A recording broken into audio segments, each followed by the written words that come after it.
Je vais te dire ça, je suis très spirituelle. J'aime vraiment être dans l'intimité de Dieu. C'est une très belle étape que je suis en train de vivre actuellement, d'être dans le formel. Techniquement, je gère l'image de personnalité publique. D'être beaucoup accro au réseau. Mes parents me disaient tout le temps, on espère que tu vas pouvoir trouver le moyen de monétiser cette présence que tu as autant sur les réseaux. On ne vient pas pour faire du mentorship, pour recevoir tout. On vient pour apprendre à donner, pour savoir donner. J'ai été retenue parmi plus de 1000 candidats pour aller aux États-Unis et faire 1 an. L'université où on m'a envoyé, c'était l'université de Community College programme de Northern Virginia. Si vous me suivez aujourd'hui, bonjour. Notre invitée du jour est une fille très battante. Une jeune demoiselle qui se bat dans le domaine du digital et qui a su nous éclabousser de tous ses talents par rapport à son activité, par rapport à sa régularité, à son endurance et sa façon de créer du contenu très original. Elle se fait appeler la Brand Manager. Elle est Anaïs. Et aujourd'hui, nous recevons Anaïs, Brand Manager, sur l'entrevue efficace. Bonjour Anaïs. Bonjour Effie. Comment tu vas? Ça va super bien, merci. Et toi? Ça va, ça va. Mais je te vois avec une gourde là. Oui, c'est mon accessoire préféré et puis c'est de l'eau. Je crois qu'on y reviendra tout à l'heure. Il n'y a pas de problème. Alors aujourd'hui, je te reçois sur ce podcast, je suis vraiment content. Moi je suis ravi de te voir à Lomé. Ça fait, on ne te voit pas tous les jours, mais on te voit quand même quelquefois souvent durant l'année. D'accord? Ok. Alors, déjà, qu'est-ce qui t'amène à Lomé pour commencer? Déjà, je suis là parce que je dois voir mon amie. Donc, j'ai mon amie qui vit à Lomé et elle étudie ici, elle travaille ici. Et en plus, je dois faire une formation dans une université, donc en personal branding. Tu fais souvent des formations à Lomé, en fait? Oui, la plupart du temps. Okay. Donc, j'en profite pour la voir en même temps et je fais les formations. Généralement avec des étudiants, avec des gens qui font des concours, des candidats, des projets et tout. Qu'est-ce que tu fais comme activité concrètement qui te pousse à avoir des formations, etc. Qu'est-ce qui te mène à ça? Déjà parce que je travaille dans le personal branding et donc techniquement, je gère l'image de personnalités publiques et de personnes qui ont envie de se mettre en avant donc sur la scène sociale, mais pas seulement, aussi sur leur sphère. Donc, par exemple, les dirigeants d'entreprises, les dirigeants de fondations, les médecins. Et donc, je gère leur réseau et je me dis que, étant donné que ce n'est pas un métier qui est vulgarisé, puisque ça existe depuis très longtemps, mais en fait, les gens qui ont les rênes de ce genre de personnalité-là prennent rarement la parole. Et pour moi, c'est une manière d'inspirer les autres, une manière de leur dire que vous pouvez vous aussi faire ce genre de choses si vous avez envie, mais vous pouvez vous aussi gérer votre image de marque, parce qu'on est jeune, c'est vrai, mais on a la possibilité de diriger notre avenir avec la manière dont nous travaillons. Quel genre de grande personnalité, par exemple? Tu as des noms? Oui, j'ai des noms, mais ça reste dans la confidentialité. Ah, on sait jamais, hein? Ça reste dans la confidentialité, mais oui, j'ai des noms. J'ai des dirigeants d'entreprise avec lesquels j'ai pu travailler. J'ai des coachs en développement personnel. J'ai aussi des coachs en personal branding pour qui j'ai pu gérer leur image de marque. Et donc, ça veut dire qu'on peut même être dans le personal branding, mais avoir besoin de quelqu'un qui est à l'extérieur pour voir un peu. Donc, j'ai travaillé avec des têtes dans le personal branding en Côte d'Ivoire, des dirigeants en Côte d'Ivoire. La plupart du temps, ils ont tous été en Côte d'Ivoire. J'ai maintenant quelques clients aux États-Unis parce que j'étais là-bas pour des études, mais la plupart des clients que j'ai sont en Côte d'Ivoire. Ouais, je crois qu'on va commencer maintenant. Ok, commençons alors. Alors, oui, donc, du coup, c'est qui Anaïs?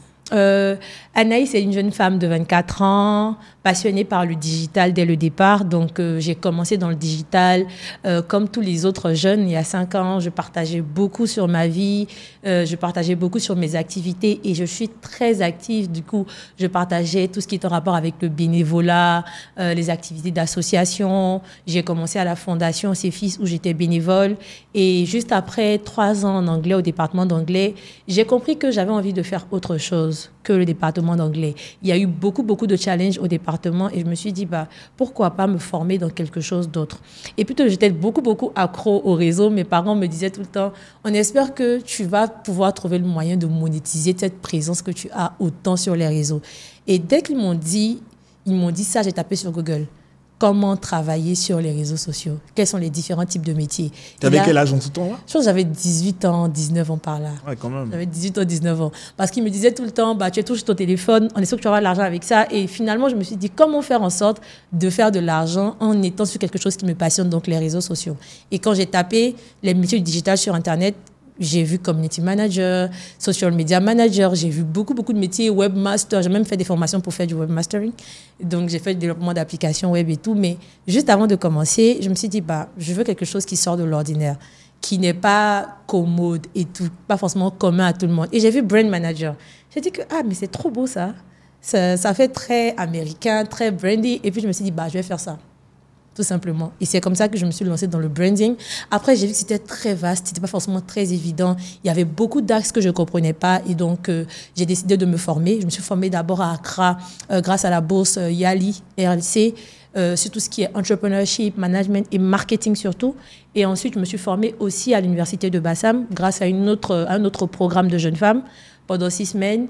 Et après, j'ai vu qu'il fallait encore pousser. Et donc, je commençais déjà à travailler avec des gens, mais je me disais qu'il fallait pousser encore plus, avoir beaucoup plus d'acquisitions en termes de compétences. Du coup, j'ai postulé à la bourse Mandela et ensuite à la bourse CCIP. Donc, quand j'ai postulé à la bourse CCIP, j'ai été retenue parmi plus de 1000 candidats pour aller aux États-Unis et faire 1 an pour me former en relations publiques, presse et gestion de personnalité. Voilà. Il faut que tu précises, surtout à nos auditeurs, c'est quoi la bourse Mandela et la bourse CCIP? Parce que ça largue beaucoup de personnes. Ok, alors la bourse Mandela, au moment où je postais, je n'avais pas encore l'âge pour le Mandela parce qu'il y a une limite. C'est une bourse que l'État américain met à disposition pour les jeunes Africains qui ont des projets, qui sont des leaders dans leur communauté. Et la bourse CCIP, c'est aussi pour les jeunes Africains, donc pour certains pays d'Afrique, et qui permet à des jeunes donc comme moi qui veulent se renforcer en termes de capacité, parce qu'il faut savoir qu'au département d'anglais, je suis sortie du département sans licence. J'ai fait 3 ans là-bas. Et quand il fallait avoir ma licence, on m'a dit non, j'ai été mal orientée, c'était une affectation qui a été loupée, donc il fallait tout reprendre et tout. Et moi, je me suis dit, rien n'est fait au hasard. J'ai été au département, j'ai appris l'anglais, c'est sûrement pour quelque chose. C'est pour ça que j'ai commencé à postuler à des programmes américains. Et du coup, il faut pouvoir parler anglais, il faut vouloir avoir un projet communautaire. Et j'ai postulé pour pouvoir apprendre les relations publiques et revenir dans mon pays, faire en sorte que les personnalités publiques puissent être encore plus mises en avant et que les jeunes puissent apprendre à définir leur image de marque. Donc, c'est une bourse subventionnée par l'État américain, totalement subventionnée du début jusqu'à la fin. Et donc, on fait 1 an de bénévolat, de travail et puis de formation académique. Sur quel territoire? Il y a n'importe quel territoire, c'est ça? Oui. Normalement, l'université où on m'a envoyé, c'était l'université de Community College Programme de Northern Virginia. Mais plusieurs personnes étaient dans plusieurs États différents. Donc, on était 11 Ivoiriens et chacun était dans un État différent. Moi, j'étais pas loin de Washington, dans le DMV, et je faisais mon stage à l'ambassade de la Côte d'Ivoire aux États-Unis. Ok. Tu peux repréciser un peu ce qu'est le DMV pour encadrer un peu? Ok, donc le DMV, c'est tout ce qui est autour en fait de Washington, donc les États autour de Washington, Maryland, donc DC, Maryland et puis Virginia pour les 3. Voilà. Et franchement, est-ce que tu penses que cette période-là a été une période qui a catapulté toute ta carrière? Mais carrément. Franchement, quand les gens ils partent aux États-Unis, ils disent que ça a changé leur mindset. Je pensais qu'ils en faisaient un peu trop. Je disais, mais qu'est-ce qu'il y a là-bas qu'il n'y a pas ici en Côte d'Ivoire ou dans la sous-région qui fait qu'ils parlent trop de mindset et tout. Mais quand je suis arrivée aux États-Unis, je pensais seulement apprendre à l'école, mais j'ai appris dans la vie en général. La première chose qui m'a marquée, c'est comment, en fait, on pouvait changer en termes de emotional intelligence. Donc, comment avoir une intelligence émotionnelle pour comprendre les autres, se comprendre soi-même.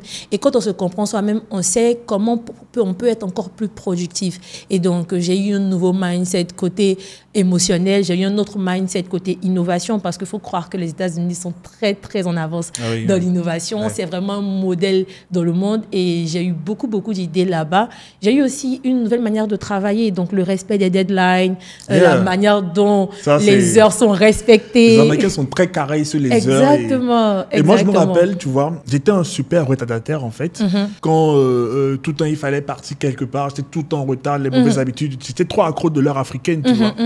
Et lorsque j'ai suivi mon programme IVLP, International Visitor Leadership Programme, je me rappelle notre tuteur, notre tutrice, si on peut dire ainsi, la personne qui nous supervisait, elle s'appelle Larissa. Big up à toi, Larissa. Big up, Larissa. Et tout le temps, il disait, vous devez vous lever tôt demain, donc couchez-vous tôt, je vous recommande, voilà, on se trouve ici à 6h, etc. J'étais trop sûr de moi, on devait voyager. Et on devait aller je crois qu'on devait aller à Miami. Et la veille, tout se passait bien, d'accord? Il fallait aller dans le Wisconsin. Et Milwaukee, c'était un endroit qui était... c'est une toute petite ville, en fait.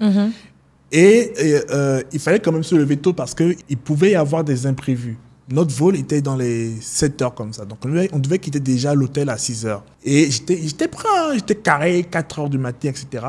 Il y a mon collègue qui avait des accidents et il me demandait en fait de mettre des effets dans ma valise pour pouvoir l'aider en fait. Et sans me rendre compte, le TDAH que je suis, trouble déficit de l'attention, de l'hyperactivité, etc., était obligé de tout réenlever pour pouvoir se réorganiser et remettre les choses one by one dans la valise. Ce qui fait que finalement, moi qui étais prêt avant tout le monde, j'ai fini par être en retard et tout le monde était dans le bus. On m'appelait et j'aurais jamais cru que ce serait moi en fait qui serait la 5e roue du carrosse, tu vois. Larissa a monté vers les ascenseurs pendant que moi je descendais, je finissais avec ma valise, je me trimballais et j'avais tellement mal parce qu'en fait, bref, je me trimballais avec ma valise jusqu'à l'ascenseur. Elle me revoit dans l'ascenseur et dit « Effie, really, Effie? Sérieux ?» Et je rentre dans le bus, tous les regards me regardent. Tout le monde me regarde. Les regards qui parlent mais qui disent pas en fait, tu vois, tout le monde dit « Ah, c'est lui qui est en retard, le Togolais qui est en retard. » Tu vois un peu. J'imagine. Et depuis le jour-là, je me suis promis de plus jamais me mettre dans une situation qui allait me mettre en retard. Et bizarrement, l'attitude là est restée et jusqu'à maintenant,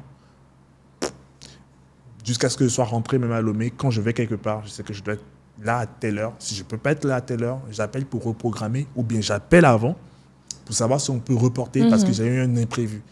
Mais ça a carrément, en fait, cet événement a carrément changé mon attitude vis-à-vis du retard. Tu vois? Et je pense que c'est une expérience que toute personne devrait vivre en fait par rapport à ces éléments parce que quand vous quittez votre cocon ici et tout ça, vous vous rendez compte en fait que le monde tourne beaucoup plus vite. C'est ça, ça tourne encore plus vite et encore même que ton anecdote elle est belle parce qu'on t'a attendu avec ton bus. Moi, j'ai manqué le métro plusieurs fois. Wow. Alors que je devais aller au travail. En fait, l'heure, c'est l'heure. Et en fait, le système américain, j'aime trop le système transportation. Tu sais à quelle heure ton bus doit passer. Tu sais à quelle heure le métro va passer. Si tu as raté 1 minute, tu rates le métro, tu rates le bus, tu vas attendre encore 15 minutes. Et là, on t'attend pas. Moi, au moins, c'est le bus. Exactement. Tu vois, c'est des personnes au moins, connues, tu vois ce que je veux dire. C'est ça. Mais des programmes où on vous laisse partir seul à l'université, partir seul au travail, c'était démentiel. C'était pas super évident. Et ça t'éduque à te dire que même si tu sais que tu as dormi tard, faut faire en sorte de te réveiller tôt. Et ça agit dans tous les plans même de la vie, dans le respect des deadlines avec les clients, dans le retour avec des clients. Tu te dis que, OK, j'ai dit qu'une stratégie serait prête à 12 heures, il faut qu'elle soit prête à 12 heures.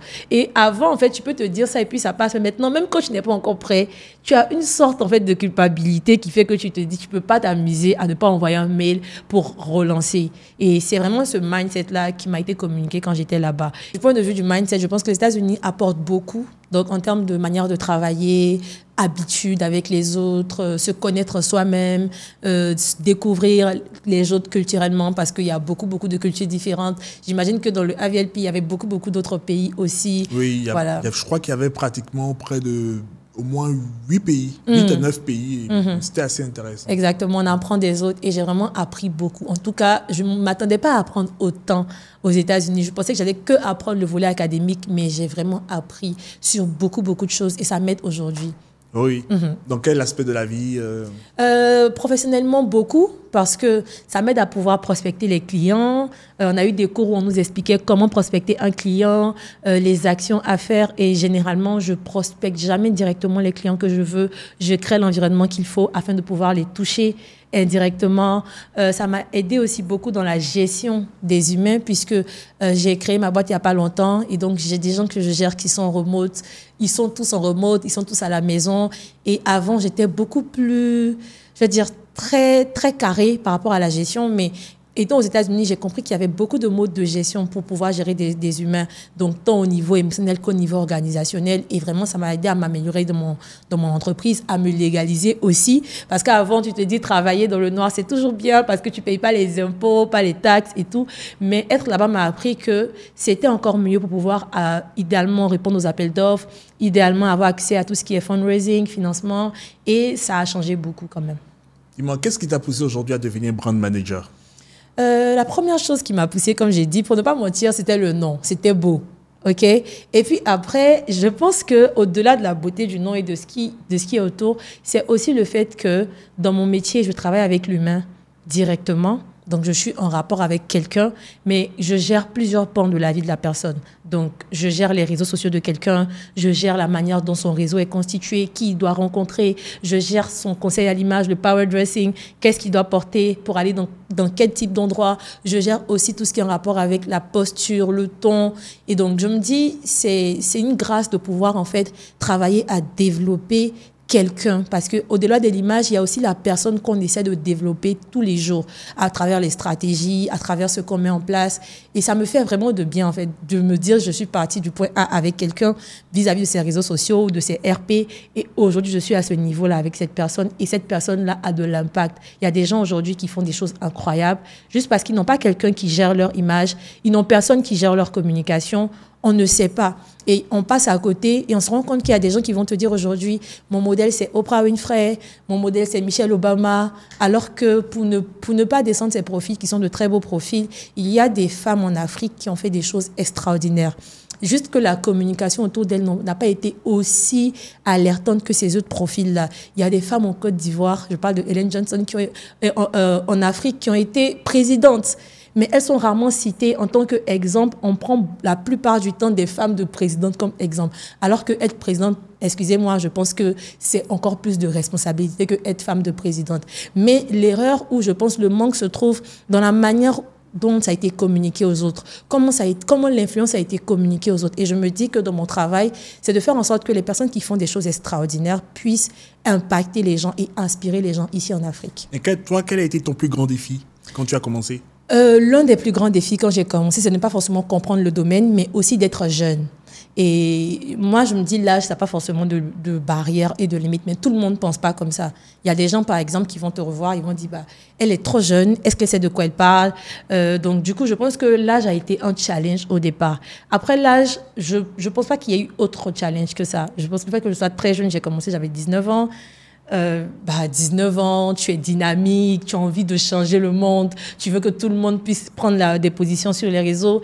Mais on se dit, ça c'est pour les jeunes, ça ne nous concerne pas. Elle est très jeune, elle ne sait pas de quoi elle parle. Et ça a été un challenge. Mais j'avoue que certains clients m'ont fait confiance et vraiment, je suis trop contente quand je parle. J'ai beaucoup d'émotions parce qu'ils ne se sont pas dit ça. Ils se sont juste dit, bah, ce sont les jeunes, ça veut dire qu'ils maîtrisent actuellement l'ère numérique.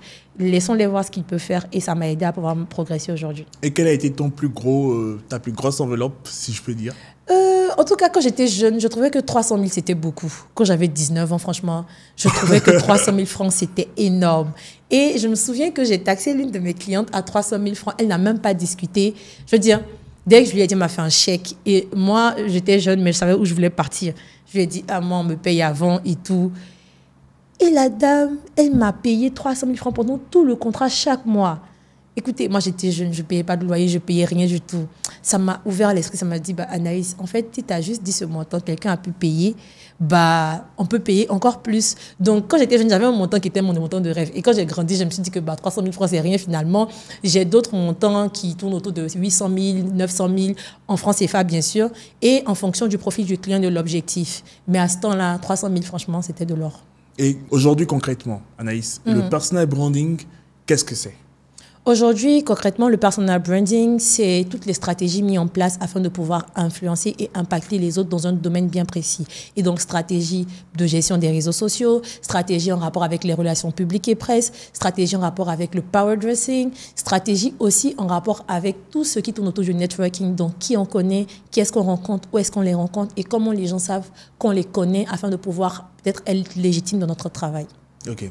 Donc, c'est ce que tu fais concrètement pour ces clientes-là. Exactement. Et ces clients-là. Exactement. Okay. Pour mes clients, je gère au-delà des réseaux parce que généralement, quand on me voit sur les réseaux, je crée beaucoup de contenu. J'aime pas trop me définir comme créatrice de contenu parce que c'est juste une passion. Je le fais pas parce que c'est mon métier.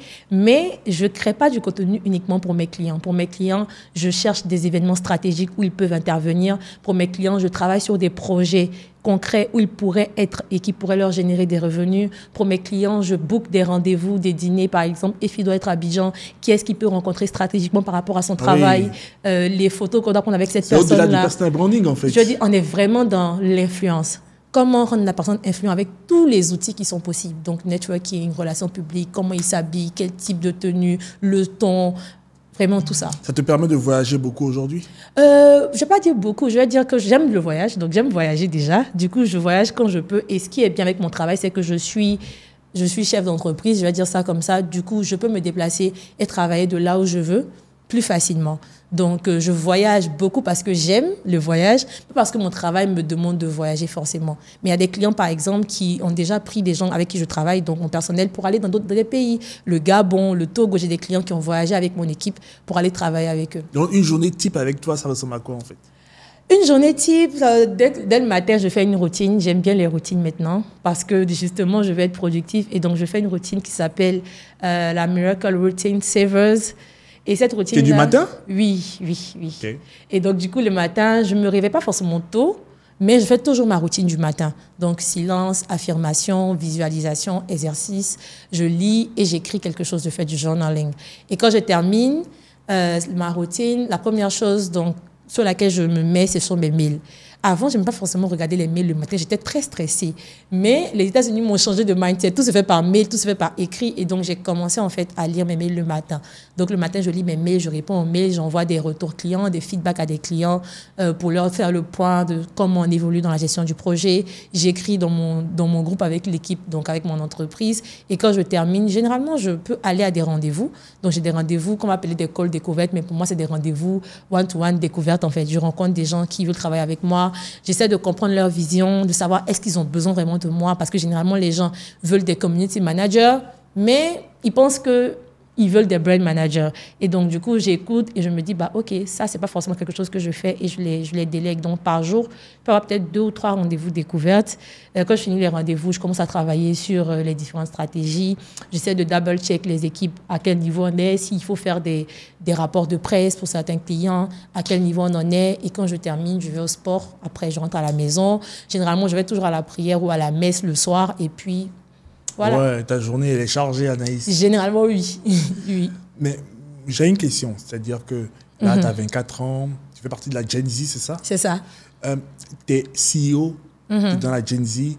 À quoi ça ressemble, en fait, l'intimité d'une entrepreneur de la Gen Z? Je voudrais savoir, comment déjà tu gères le mindset? Tu vois? Parce que je crois que tu fais partie quand même de cette génération qui est née après Internet, si je crois bien. Et comment est-ce que tu gères? Parce que forcément, là, je creuse actuellement et je m'intéresse à beaucoup de bouquins sur ce sujet, de la façon dont chaque génération dépend en fait de la technologie qui est née à son époque, tu vois. Et comment toi, particulièrement, tu gères ton mindset quand tu te lèves le matin ou bien quand ça va pas trop, tu te dis, souvent tu as des downs, tu vois, tu sais que tu as des salaires à payer à la fin du mois, clairement. Tu as des charges, tu vois, oui. tu as des moments de dépression. Comment ça se passe? Je pense que moi, j'ai la grâce d'avoir Dieu à mes côtés et ça me facilite vraiment la tâche. Généralement, quand je vais pas bien, quand je suis down, moi, je vais prier. J'aime beaucoup la mer, j'aime beaucoup l'eau. Donc, je vais au bord de la mer, je vais prier, je vais chanter. Et j'aime bien faire ça. J'ai une routine chaque mois d'aller une fois au moins, soit sur un endroit où il y a une sorte de montagne. C'est mon endroit secret. Je filme souvent quand je suis là-bas.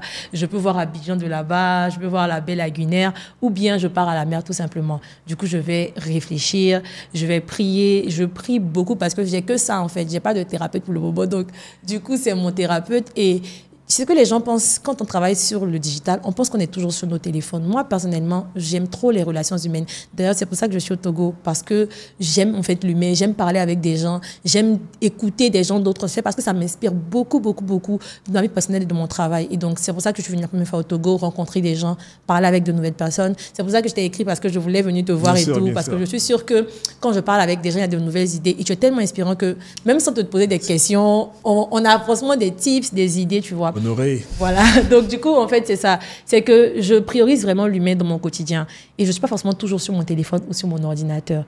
Et donc, j'ai réduit au maximum ma consommation d'écran. Quand je n'ai pas besoin d'être sur mon téléphone, je ne suis pas sur mon téléphone.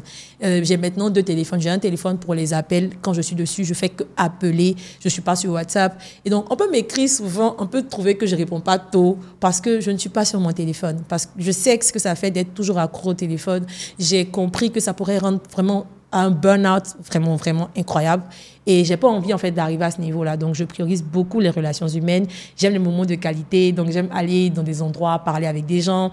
J'aime vraiment tout ce qui est rapport humain. Donc, ça m'aide beaucoup à ne pas être dépendante de tout ce qui est Internet. Mais quand je travaille aussi, c'est à fond. Donc, je travaille à fond, je me repose aussi à fond, je dors à fond. Donc, du coup, tu fais partie de ceux qui disent work hard, play hard, c'est ça? Tu Oui. dépenses ton argent autant que tu gagnes ou bien Oui, je me tu es repose. moderne? Je pense pas que j'ai beaucoup d'argent pour dépenser. Je ne suis pas quelqu'un qui dépense beaucoup. Franchement, je ne dépense pas beaucoup d'argent. Comme j'ai parlé de salaire, souvent c'est très compliqué de payer les salaires. C'est compliqué. Et Dieu merci, j'ai une équipe qui me comprend vraiment. Ils sont tous jeunes. Ils comprennent en fait. C'est-à-dire que quand on devait passer au volet législatif, être régulier selon la loi, ils ont compris que c'était un peu chaud, il fallait régler certaines choses. J'ai une équipe qui me comprend et ça, je rends grâce à Dieu pour ça. Franchement, les gars, big up. Je vous aime. On va aller loin. Du coup, raconte-moi une anecdote qui t'a marqué, peut-être durant ton travail ou bien quelque chose qui s'est passé. Quand j'étais aux États-Unis, je travaillais à distance. Ouais. Et donc, on avait une cliente. Ah, c'était pas facile. On avait une cliente en fait, qui était très exigeante, qui avait un événement, qui avait un salon et tout. Et donc, on travaillait à fond avec l'équipe dessus. Et moi, je devais me réveiller à 4 heures d'États-Unis, Ouais. pour que ça fasse 8 heures à Abidjan pour les réunions qu'on avait. Et en fait, je me réveillais chaque fois à 4 heures. C'était compliqué, mais je ne ressentais pas la difficulté sur le coup. C'est après, je me suis dit, mais attends, tu fais un truc incroyable. Pendant au moins 6 mois, on travaillait sur son projet. Et elle savait que j'étais aux États-Unis, mais elle avait un projet. Donc, il fallait qu'on puisse quand même terminer. Elle ne voulait pas quelqu'un d'autre de l'équipe dans le call. Elle voulait Anaïs et les autres, mais pas les autres sans Anaïs. Et donc, du coup, je faisais les calls très tôt. J'ai même une fois voyagé dans un autre État qui avait plus de 6 à 7 heures de différence qu'Abidjan. Et j'ai dû faire la session à 2 heures du matin. Genre, littéralement, j'ai encore même la vidéo de cette session-là, tellement que j'étais choquée de l'heure. Et la dame, elle parlait à un moment, j'avais sommeil. Je voulais que dormir, en fait. Tout ce qu'elle disait, je disais oui, ok. Et elle a dit, Anaïs, ça va? J'ai dit, non, j'ai sommeil. Elle dit, non, va dormir, ça va dormir. On se reparle après. Et je me suis dit, bah, il va falloir que je travaille beaucoup pour ne pas forcément être toujours là. Pour pouvoir même faire en fait des stratégies que les autres vont pouvoir exécuter sans que je ne sois là. Mais c'était très très marrant sur le coup. Mais j'ai l'impression que tu as vécu des tas de choses dans ta vie. J'ai l'impression que tu as 80 ans, c'est quoi, Anaïs? Ah non, pas à ce point, pas à ce point. Pas à ce point. Mais j'avoue que j'essaie de vraiment vivre pleinement ma vie parce que je me dis, bah, la vie n'est pas forcément très longue. Il faudrait qu'en tant que jeune, on puisse trouver le moyen de vivre sainement sa passion. Pour le moment, j'aime le branding. Peut-être que dans 10 ans, je vais aimer l'architecture. Je ne sais pas. Peut-être que je vais aimer l'immobilier. Mais là, pour le moment, j'aime le branding et j'essaie de le faire à fond. À fond pour moi aussi, parce que je gère aussi mes propres réseaux, je gère mon image de marque, mais à fond pour mes clients, pour mon entreprise, pour mon équipe. Et puis après, les parents doivent être fiers. Donc, même si on veut faire quelque chose, je me dis, il faut toujours faire bien, il faut le faire pleinement, il faut vivre toutes les expériences qu'il faut autour, échouer, recommencer, se lancer, refaire. Parce que bah, c'est pour ça qu'on est là. Est-ce que tu réussis à avoir une vie sentimentale à côté? Oui, sentimentale, je vais dire pas forcément. Je ne m'attendais pas à cette question. Et puis, tu ne me fais pas ça. Pas forcément parce que je me dis que ce n'est pas le moment, mais j'aurais pu. Je veux dire, j'aurais vraiment pu avoir une vie sentimentale si je le souhaitais. Après, je suis une belle femme. Yeah. Voilà, donc voilà, sans prétention, mais pas forcément à cause du travail. Donc, je n'ai pas encore fait de choix relationnel, sentimental actuellement.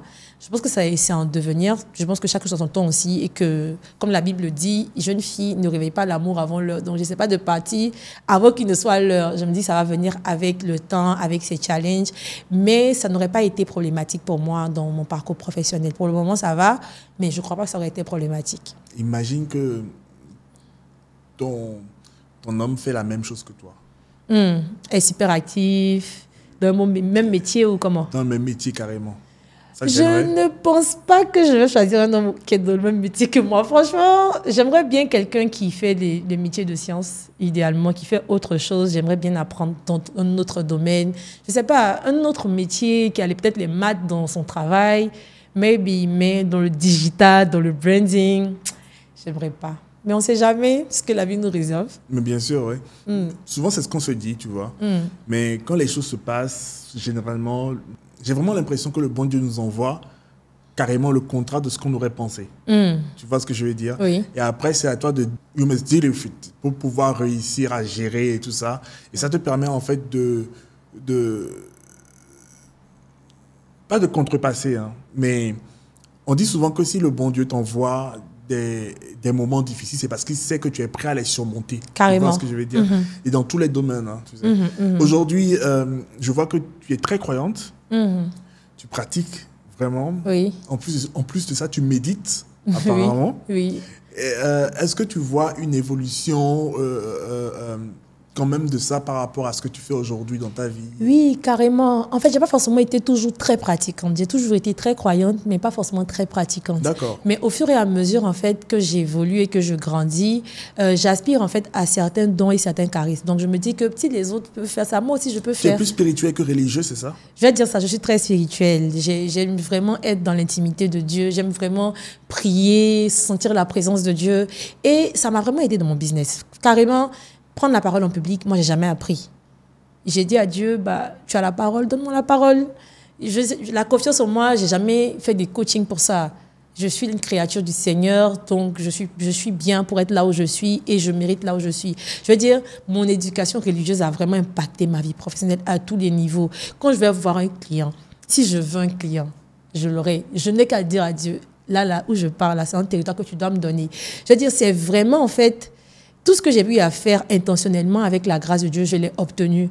Et jusqu'aujourd'hui, maintenant, je pratique beaucoup plus qu'avant. Je ne vais pas forcément dire que je suis au top level de la pratique parce que j'essaie quand même encore de m'améliorer sur certains points. J'avoue que Dieu m'a aidé à prendre des décisions avec mon travail. Surtout de passer, en fait, j'ai toujours eu peur de passer vraiment dans le formel. J'ai toujours eu peur de ça. Je me suis dit, je vais faire comment pour gérer? Parce que quand on est dans l'informel, quand ça chauffe un peu, on peut se tenir et tout. C'est-à-dire que je suis consultante aussi à côté, donc ça marche. Mais Dieu m'a vraiment dit, c'est le moment en fait. Il faut que tu puisses faire ça. Et c'est parce que je crois en Dieu qu'on aurait pu me conseiller. J'aurais pu avoir toi comme mentor qui allait me dire, Anaïs, fais ça. J'aurais douté. J'aurais dit que, mon mentor, parce qu'il l'a fait, il pense que c'est facile. Mais quand j'étais convaincue par la voix du Seigneur, je me suis dit, il faut que je passe. Et c'est une très belle étape que je suis en train de vivre actuellement, d'être dans le formel. Pas forcément très facile, mais c'est une belle étape parce que je commence à faire des choses, des grandes entreprises. Je suis en train de me concentrer sur des marchés où il y a des grandes boîtes qui sont là-bas et je suis émue. Je me dis, mais si j'étais pas là, je n'aurais pas pu en fait avoir accès à ces appels d'offres-là, par exemple. Et donc, je me dis que ma foi a vraiment joué un grand rôle dans mon travail, dans tout ce que je fais. Et je pense qu'on devrait vraiment mettre comme instance décisionnelle, en fait, Dieu dans nos décisions. Ça nous aide vraiment. Même quand ça fait peur, il faut sauter le pas. Il faut se dire que si Dieu me convainc de faire ça, je vais le faire. Et puis, on va voir comment ça va se passer. Dis-moi, Anaïs, tu as combien de mentors? Moi, j'aime trop le mentorship. J'aime trop le mentorat parce que ça m'a vraiment aidé. Donc, je pense que j'ai 4 à 5 mentors. En plus de toi, récemment, voilà, j'ai Edith Brou qui était mon premier mentor en 2018 quand j'ai commencé les formations. Comme j'ai dit, j'ai prié, je l'ai vu à la télé, j'ai dit que la dame, elle me plaît trop. J'ai fait un programme, on dit elle est mentor là-bas, je dis elle sera mon mentor. Et on m'a sélectionné pour être la mentee de Edith Brou. C'est comme ça que ça a commencé. Comme par hasard ou bien t'as choisi? J'ai pas choisi, j'étais dans le campus, ils étaient en campus et puis les gens ils ont dit tout le monde a eu son mentor et toi, je dis j'ai pas encore eu de mentor. J'avais un projet d'application mobile et c'était le seul mentor dans la tech. Donc je me disais j'espère qu'on va me confier à Edith Brou. Le lendemain, on me dit, oui, tonton, c'est Edith Brou, rendez-vous avec elle dans une semaine. Une dame que je voyais qu'à la télé, à ses midis, dans une émission. Je la voyais que sur Facebook. J'ai dû la rencontrer, j'ai parlé avec elle. Elle a été très avenante avec moi. Jusqu'aujourd'hui, elle est toujours aussi top. Tout le monde connaît Edith. Elle est vraiment authentique. Elle m'a aidé beaucoup sur ma manière de voir les choses. J'étais très jeune, très dynamique, très rêveuse. Elle m'a dit, voilà ce que tu dois faire. C'est bien ce que tu fais déjà. Voilà ce que tu dois améliorer. Et après, j'ai eu Adjaratou. Quand j'ai commencé LinkedIn, oui, j'ai eu Adjaratou en 2021, je crois, sur LinkedIn. Je l'ai approché, je lui ai dit, moi, en ce temps, tu avais combien d'abonnés sur LinkedIn? Je pense que peut-être 10 000 ou 9 000. Non. Oui. Adja était à combien? Je ne sais plus. En tout cas, peut-être x5. Elle avait déjà. C'est la goutte. Oui, je pense que j'avais 2000 abonnés et Adjaratou avait 20 000 abonnés à ce moment-là. Je me souviens parce que j'ai fait une visuelle pour elle, pour les 20 000 abonnés, pour dire merci. Donc, je lui ai écrit, je lui ai dit, Adjaratou, moi, je veux que tu sois mon mentor. Elle m'a dit, non, je suis occupée, je ne pourrais pas. Je lui ai dit, toutes tes visuels, tout ce que tu as envie de faire, je veux tout faire pour toi. Elle m'a dit, OK, il n'y a pas de problème. Donc, on va aller vers ça parce que généralement, les gens pensent que quand on a un mentor, il doit tout nous donner en fait. En vrai, on apprend quand on travaille avec lui et il faut pouvoir trouver le moyen de pouvoir répondre à des besoins que son mentor a. Et donc, on ne vient pas pour faire du mentorship, pour recevoir tout, donc le réseau, les capacités. On vient pour apprendre à donner, pour savoir donner. Et moi, c'est ce que j'ai appris. J'ai commencé à donner, donner de mon temps, ma disponibilité. Et quand elle a vu que j'étais sérieuse, elle m'a dit, fort ce que tu dis, voilà ce que tu dois faire. Je pense que beaucoup de gens ignorent ce côté du mentorat, tu vois, où ils se disent que déjà, c'est pas évident que ton mentor soit tout le temps disponible pour Clairement. toi. Il faut déjà l'accepter et il n'est pas là pour être vraiment disponible tout le temps pour toi. Il est là surtout pour te suivre et être là dans les moments difficiles. Être la petite voix à côté qui te dit « Ah non, fais pas ça, tu vois ce que je veux dire. » Et ce que tu dis, c'est très pertinent dans le sens où beaucoup ne comprennent pas et il y a souvent des incompréhensions de mentor parce qu'ils se disent qu'il n'y a pas un suivi, quelque chose qui est fait après. Mais avec ton explication, c'est un peu plus fluide, tu vois ce que je veux dire. Oui, clairement. On ne vient pas pour prendre, on vient pour donner. C'est comme dans le réseautage. Et donc, moi, je me suis dit, je vais travailler avec elle. Je vais faire ce dont elle a besoin pour avancer. Seulement que je vais apprendre quelque chose. Et à force de la suivre, en fait, j'ai compris comment ça marchait LinkedIn. Elle ne m'a jamais dit, Anaïs, voici les codes de LinkedIn. En fait, à force de travailler, elle me demandait de faire des visuels pour elle. Je comprenais des stratégies. Je dis, ah, ok, voilà comment ça marche. Elle me demandait de faire des documents d'audit avec elle. À force de faire, j'ai compris comment faire un audit sur LinkedIn. Donc, aujourd'hui, avec mes clients, je peux leur proposer des audits dans ma stratégie sans que j'ai eu besoin d'aller à l'école. D'accord? Donc, je pense que cette relation mentorship, en tout cas, big up à Adjaratou Lawani. Merci pour sa bienveillance. Elle est très bienveillante. En tout cas, comme tous mes mentors, comme toi d'ailleurs, j'aime prendre les gens bienveillants. Et après, j'ai choisi récemment des mentors parce que je pense que plus on évolue, plus il faut avoir de nouveaux types de mentors. On ne peut pas garder avec le même mentor toute sa vie, en fait. Il faut avoir des mentors dans d'autres domaines, mais pas forcément tout d'un coup, en même temps. Donc, après Edith, que j'ai eu très jeune, j'ai eu Adjaratou 2 ans plus tard. Et 2 ans après, je me suis dit, il faut que je prenne un autre type de mentor qui va m'aider à passer à une autre dimension de mon parcours et de ma carrière. Donc, j'ai pris Dr Laura, qui est pour moi très inspirante comme femme. Dr Laura. Oui, Dr Laura, elle est psychologue. De quel pays? En Côte d'Ivoire. Okay. Elle est psychologue, elle est conteuse, elle est écrivaine et elle est très attachée à sa culture. C'est vraiment pour ça que je l'ai sélectionnée parce que je me suis dit, elle a un instinct culturel très, très facile. Elle a un contact avec la culture très facile et moi, j'aime vraiment tout ce qui est culturel. Donc, je me suis dit, ce serait un bon profil. Et puis, il y a toi, Effie, parce que je me suis dit, il a commencé le digital il y a longtemps. Tu as vraiment un profil de persévérance. Quand je vois ce que tu faisais avant moi, je n'aurais jamais su que je pourrais m'asseoir en face de toi un jour. Franchement, j'étais dans ma chambre une fois en 2018, je regardais tes contenus sur Instagram. Je dis que, je pensais que c'était un blanc qui faisait ça.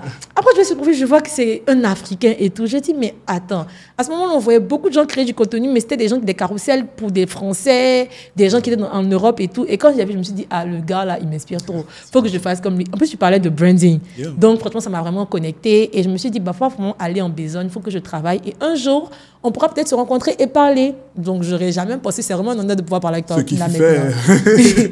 Franchement. C'est un honneur parce qu'en fait, la première fois qu'on s'est rencontrés, je me rappelle, je vois quelqu'un qui rentre dans mon inbox comme ça, sans taper à la porte et tout ça, et qui dit, il faut qu'on fasse une collab et tout ça. Mais c'est qui ça?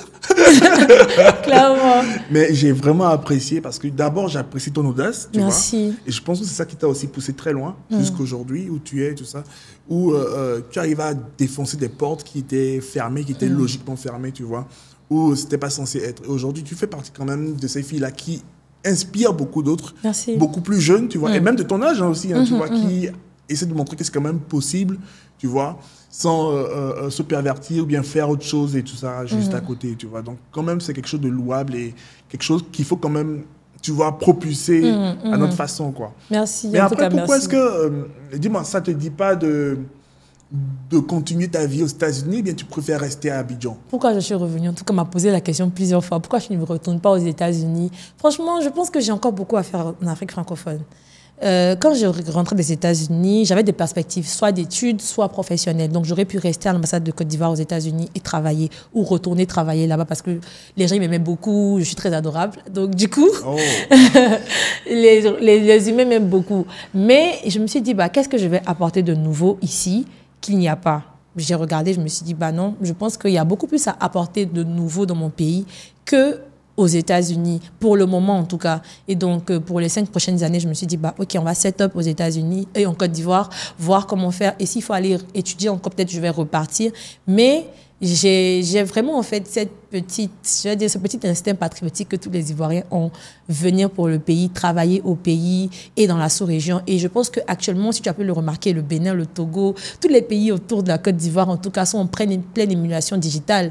On voit beaucoup d'évolutions. On voit des podcasts qui sont sur le net, on voit des podcasts qui se révigorent. On voit beaucoup de choses. Et je me dis, pourquoi passer à côté de ça et ne pas participer à l'écosystème pour le déployer encore plus? Donc, je suis là pour déployer l'écosystème digital, personnellement, pour le branding. Un peu comme si tu étais l'une des 10 premières personnes sur un terrain vide Exactement. que d'être parmi les 100 millions de personnes.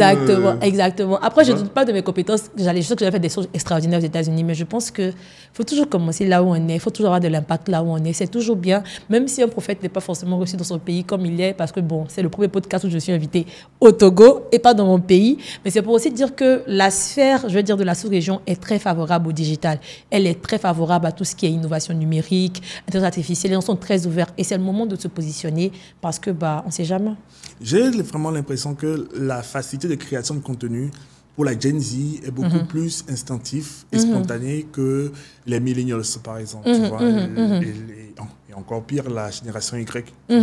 Mais après, ça dépend. Tout à l'heure, tu m'as dit, ah ouais, tu es trop rapide par rapport à la création. Ah, tu as déjà publié ça, tu as déjà publié ça. Tu vois.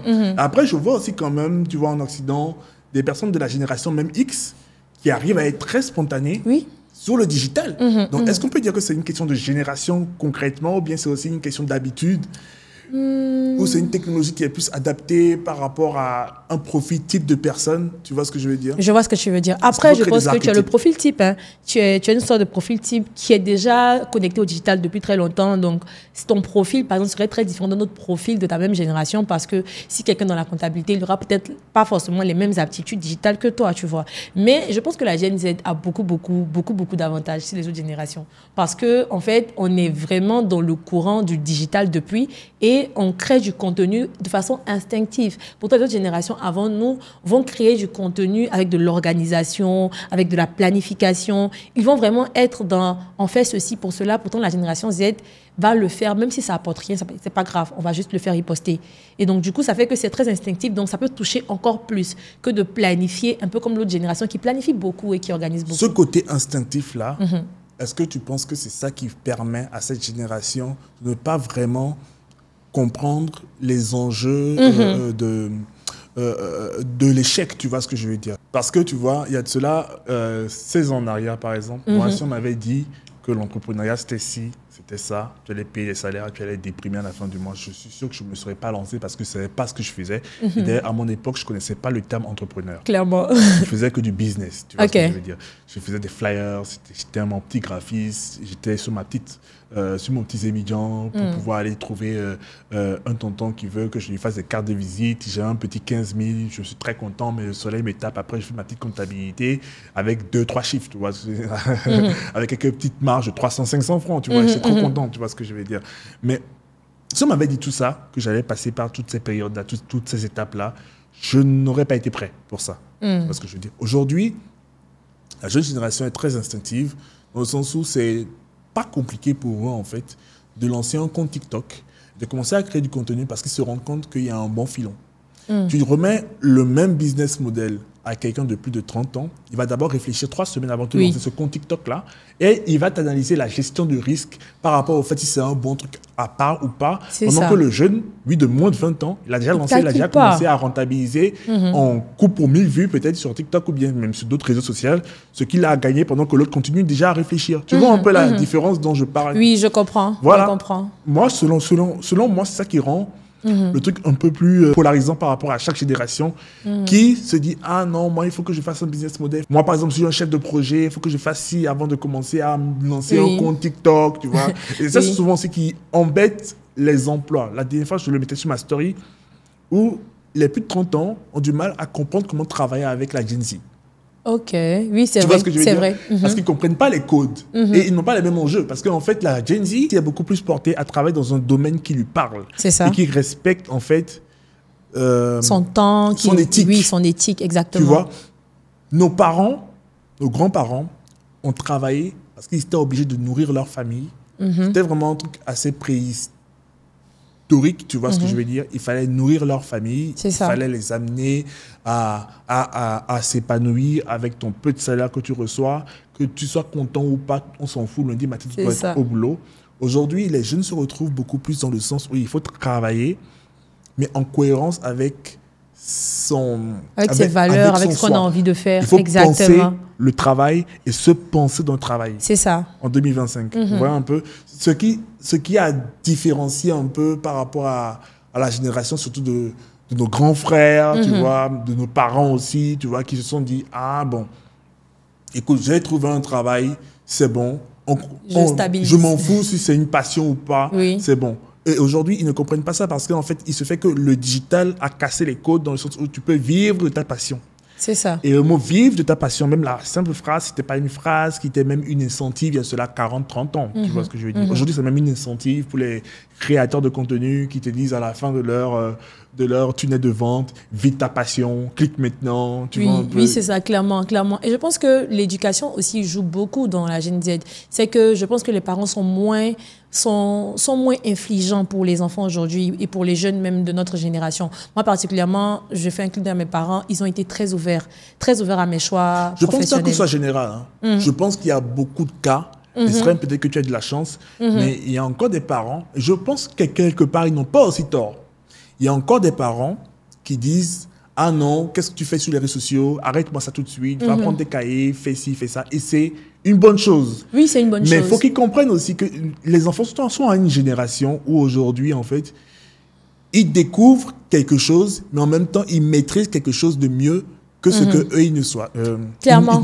Je suis d'accord avec toi. Mais je pense aussi que les parents ont aujourd'hui moins de pression pour te dire fais un métier, tu es obligé de le faire. Je veux dire, peut-être avant, sur 100 profils, il y a 30 ans, les parents imposaient des filières à des enfants et ils suivaient. Mais aujourd'hui, quelqu'un veut vouloir faire peut-être le droit, ses parents veulent qu'il fasse de l'économie, il peut suivre un moment, il va dérailler. Ses parents ne vont pas forcément le forcer, le pousser à aller faire ce qu'ils ont envie de faire parce qu'ils ont été vraiment beaucoup plus allégés. Et donc, je pense que cette flexibilité de pouvoir se dire, je fais ce que j'ai envie de faire, je peux aller faire le métier que je veux, pas forcément un métier digital, ça aide les gens à se lancer et ça change un peu la vocation de chaque jeune aujourd'hui. Comment les jeunes voient le travail, par exemple. Comme je disais, moi, mes parents étaient très flexibles. Ils m'ont dit juste, fais ce que tu aimes. Parce que de toute façon, on va venir t'en vouloir après pour nous dire, oui, c'était nous qui m'ont empêché de faire ceci. Mon père, il a été très ouvert quand je lui ai raconté ce que je faisais. Ma mère, encore plus. Franchement, j'ai eu des parents adorables. Ma mère m'a vraiment accompagnée dans mon processus de branding. Elle me regardait des vidéos avec moi. Elle like mes posts, elle partage mes posts. Je veux dire, c'est rare d'avoir ce genre de parents supportifs, surtout quand on travaille sur les réseaux sociaux parce que c'est pas forcément une plateforme très plébiscitée par les parents. Mais avoir des parents comme ça pour une Gen Z, ça aide à pouvoir amplifier. Surtout que nos parents, en fait, ils font rien pour nous faire du mal. Même quand ils disent non, ça veut dire qu'ils pensent à notre bien-être et tout. Et donc, s'il y a un jeune aujourd'hui, par exemple, qui se dit que ses parents l'empêchent d'être sur les réseaux et tout, il faut juste leur prouver qu'ils ont peut-être tort, mais en restant sur le chemin qu'ils ont préparé. Donc, par exemple, si tes parents te disent on ne veut pas que tu fasses ceci, on veut que tu fasses cela, et que tu es encore sous leur couvert, fais ce qu'ils ont envie de faire, fais le bien, tout en apprenant ce que tu as envie de faire à côté, parce qu'aujourd'hui, on peut apprendre tout depuis n'importe quelle position. Moi, j'ai fait la licence en management culturel parce que je devais faire des études quand même, malgré que je faisais du digital. Mais j'ai pris une matière comme ça, je suis allée faire, puisque mes parents voulaient que je fasse quelque chose. Je n'ai pas essayé de discuter pour dire non, branding ou rien. Il n'y a pas forcément de matière de filière de branding à ce moment-là. Mais ils ont compris que malgré le fait que j'étais en train de faire de la licence en management, j'ai cherché des bourses pour aller étudier les relations publiques et presse. Et donc, quand j'ai trouvé les bourses, ils sont contents puisqu'ils veulent que j'étudie et que j'ai trouvé ce que j'ai envie de faire. Mais si je suis dans la confrontation pour dire non, je ne veux pas, non, je vais faire ce que j'ai envie de faire, finalement, on pense qu'on se bat avec les parents, mais on se bat avec notre propre avenir. Parce qu'eux, ils veulent juste notre sécurité. Donc, il faut pouvoir trouver le moyen de leur dire, faites-moi confiance, même si je sais ce que vous avez envie de faire aujourd'hui, je vais peut-être faire la filière que vous voulez, mais derrière, j'apprends. Je vais être développeur peut-être, mes parents ne veulent pas. Je peux apprendre le développement depuis chez moi, depuis un ordinateur. Ce que j'ai envie d'apprendre, je peux apprendre. Et puis, les rendre fiers avec. Ils vont dire, peut-être qu'elle avait raison. Et c'est à ce moment-là, en fait, qu'on peut maintenant switcher, se reconvertir peut-être et dire que, bon, OK, j'ai 2 cordes à mon arc. Aujourd'hui, j'ai la licence management. Ça m'aide beaucoup pour postuler à des bourses. Donc, au moins, j'ai rien perdu, en fait. Finalement, les parents ne sont pas forcément nos ennemis. Est-ce que tu te rappelles du plus long moment que tu as pu faire sans ton téléphone? Oui, à cause des retraites qu'on fait à l'église, donc on fait beaucoup de moments de répit et tout. Je sais que j'ai déjà fait plus de 3 jours sans mon téléphone. Souvent, même une semaine, c'était beaucoup plus jeune quand c'était une semaine. Mais là, actuellement, avec mon travail, je ne peux pas faire plus de 2 jours sans mon téléphone. Peut-être que je peux, mais je n'ai pas encore essayé.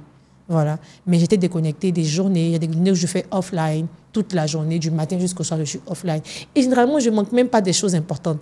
Je dis, en tout cas, je ne manque pas des grands appels, je n'ai pas des virements, j'ai pas... il n'y a rien qui peut changer ma vie qui s'est passé, en fait. Donc, je me dis que ça peut être peut-être sur 3-4 jours. Mais c'était 3 jours. 3 jours? Oui, 3 jours. Wow. 3 jours. Et comme souvent je tombe malade, donc souvent je ne suis pas sur mon téléphone parce que je suis malade. Voilà. Donc je peux faire des moments off comme ça. OK. Et comment tu gères tes périodes de maladie? Avant, c'était très compliqué. J'étais vraiment totalement Tu en off. parles souvent sur les réseaux sociaux? Un peu, pas trop, parce Rarement. que bon, je me dis que c'est pas forcément le moment. Je me dis à chaque chose son temps. Donc, à chaque période, le témoignage qui va avec. Mais j'en parle de temps en temps. De Quand temps en temps, quand je souvent. suis à l'hôpital, ah non, actuellement, je suis down, je ne peux Yeah. pas être sur les réseaux et tout. Et je me rappelle qu'en janvier, j'ai été très malade.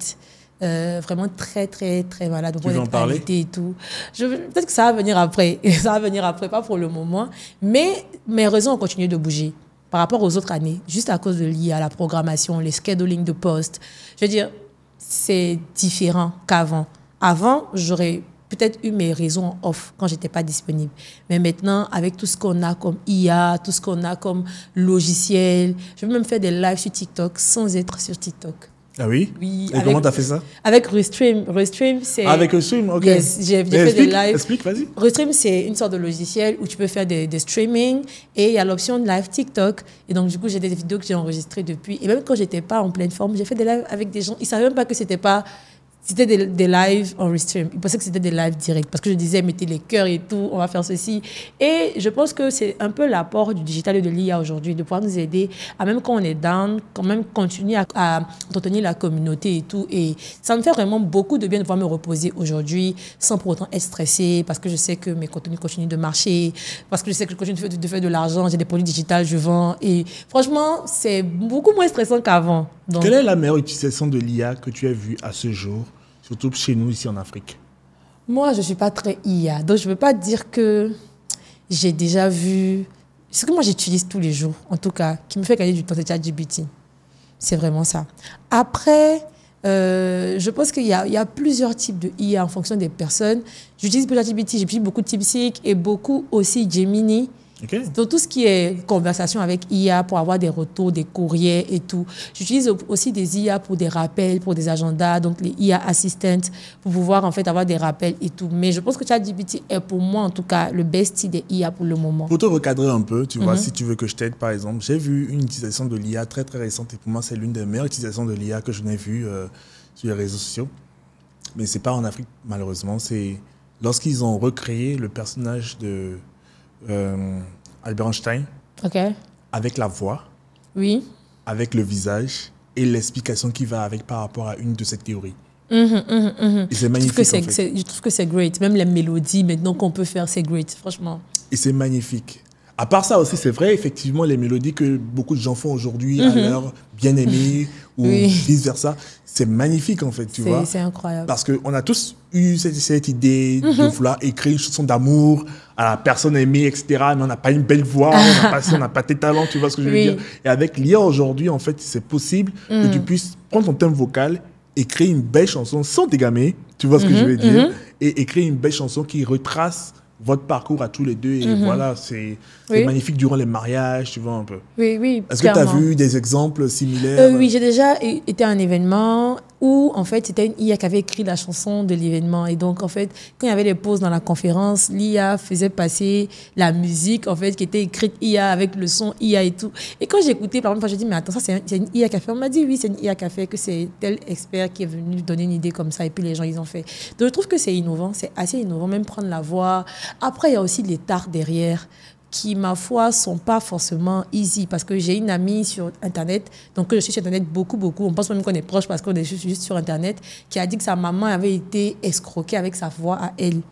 Oui. Au Il y a des cas, téléphone. effectivement, oui. Voilà, et donc je pense que c'est aussi le côté négatif. C'est ça que moi j'ai dit pour le moment, j'ai dit que ChatGPT pour le moment à fond, peut-être que certaines IA pour certaines choses, surtout pour les volumes de son mot, franchement, je trouve que l'IA de Adobe pour enhance the volume, c'est pépite des pépites La actuellement. pépite, hein. Franchement, pour ceux qui n'ont Tu pas mets- le matériel, Tu peux réexpliquer, s'il te plaît? oui, Comment ça en marche? fait, Et ce que c'est? moi, je crée du contenu à la maison, généralement. Et j'ai souvent des micros, souvent pas du tout. Et quand j'ai découvert, en fait, Adobe NS, une IA qui t'aide, en fait, à pouvoir faire sortir la qualité de son d'une vidéo qui, ma foi, n'a pas forcément le bon son. Donc, tu vas juste aller sur Adobe NS et tu vas voir le premier lien, c'est Adobe. Tu vas cliquer. Ensuite, tu vas juste upload le son de ta vidéo. Donc, tu vas d'abord convertir ta vidéo en son, upload le son de ta vidéo et puis il va améliorer le son s'il y avait des bruits. Il va faire comme si c'était un micro qui avait parlé littéralement et tu exportes pour ajouter ça à ta vidéo. Franchement, je trouve que Ça, c'est une pépite il faut qu'on puisse utiliser vraiment. Pour le moment, c'est gratuit, mais c'est une pépite qu'on ne devrait pas laisser passer, quoi. Ça marche bien pour créer du contenu, surtout quand on n'a pas tout le matériel de EFI. Beaucoup, voilà. alors. Oui, beaucoup. Le matériel d'EFI, excuse-moi. Quand on n'a pas le matériel d'EFI pour le podcast, on peut utiliser Adobe NS. Clairement, ça marche bien pour les créateurs de contenu et je trouve que c'est bien. Ça arrange beaucoup de choses, beaucoup de petits bobos qu'il y a eu qu'on a tourné et tout. Top. J'apprécie parce que je vois qu'on utilise tous des choses différentes, tu vois ce que je veux dire. Actuellement, par exemple, moi, l'IA que j'utilise beaucoup plus, je pense que je suis beaucoup plus dans la génération de sons, tu vois, avec Suno.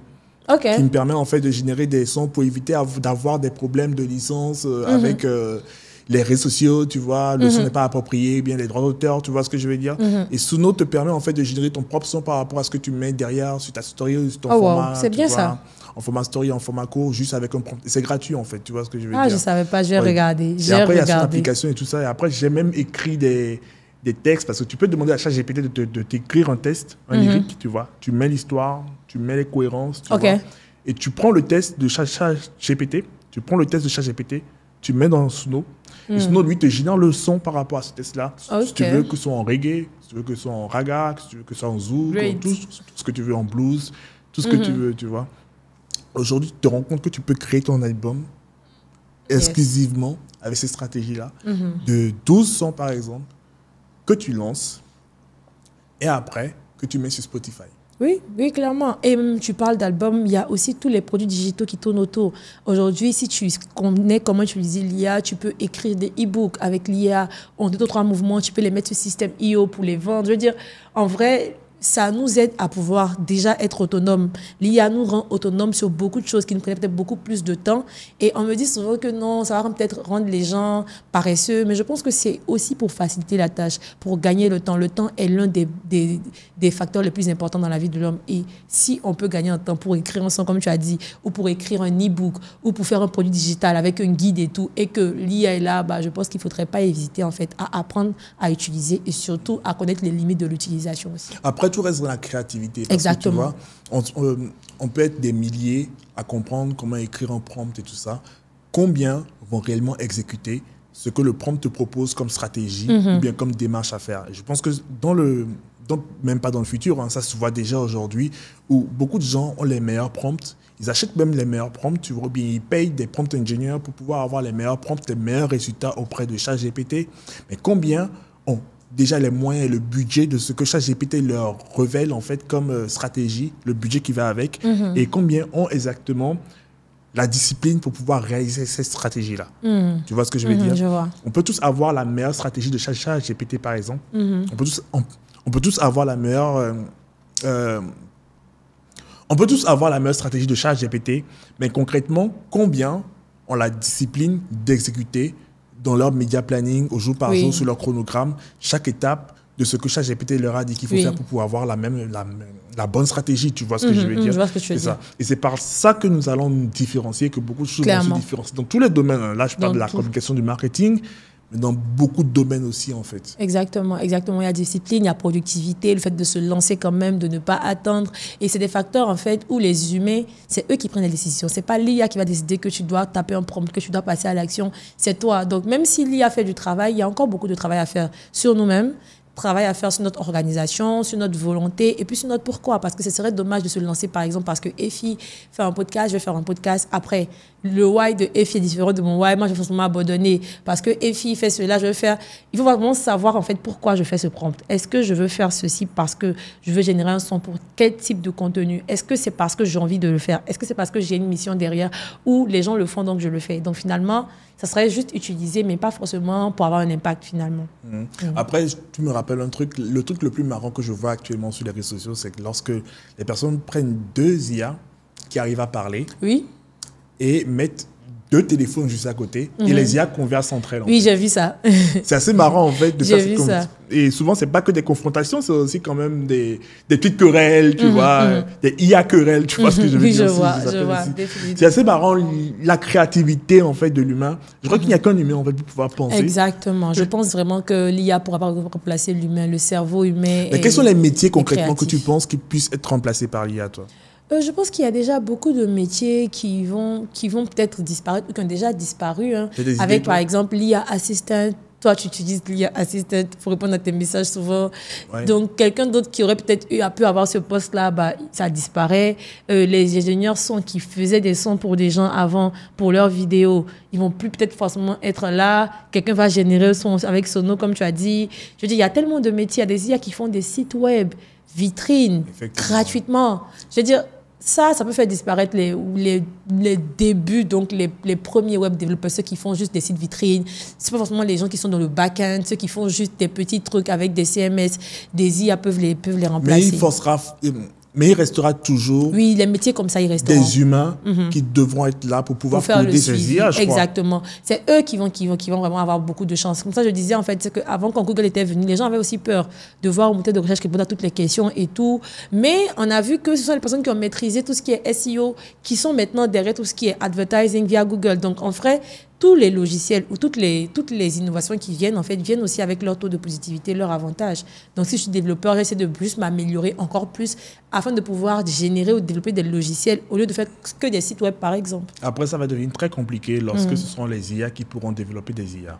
C'est ça. C'est ça. Tu vois ce que je veux dire? Il y aura encore des humains qui vont développer des IA, qui vont développer des IA. Donc, je pense qu'on va peut-être scale the great. Mais est-ce que ça ne reste pas le problème de l'œuf et de la poule, tu vois? Qui est-ce qui est venu avant l'autre, tu vois? Oui, peut-être. À un moment donné, tu vois. Peut-être. Moi, en tout cas, souvent, quand je parle à ChatGPT, j'essaie de lui dire s'il te plaît, pardon, bonjour, parce que je sais jamais. Il y a un jour, peut-être, qu'il va peut-être sortir en robot. Ils vont dire, bon, tous les gens qui ont été impolis avec nous, là, on va tous faire disparaître leur code. Donc, j'essaie quand même d'utiliser avec beaucoup de modestie, beaucoup d'humilité, de me dire que ça reste une IA, c'est pas forcément une humain, mais il faut être correct quand même parce que tout ce qui est robot, pas forcément maîtrisé jusqu'à la fin. J'ai fait une utilisation un jour, j'ai demandé à ChatGPT de me proposer un régime alimentaire sur une semaine. Avec Moi des aussi. nourritures. Ah oui, t'as fait? J'ai déjà fait ça, oui. Je crois que beaucoup l'ont fait en fait. Ah, ok. J'ai déjà avec fait le ça. menu matin et soir, ce que tu proposes. Type Côte d'Ivoire et tout. Et il te fait un beau tableau. Oui. Ah, en fait, t'as personnalisé par rapport au pays, c'est ça? Oui, Abidjan, Côte d'Ivoire, petit déjeuner ivoirien. Okay. J'ai demandé genre, spécifiquement les plats ivoiriens, des trucs abordables en tel et tel budget. Et j'ai eu.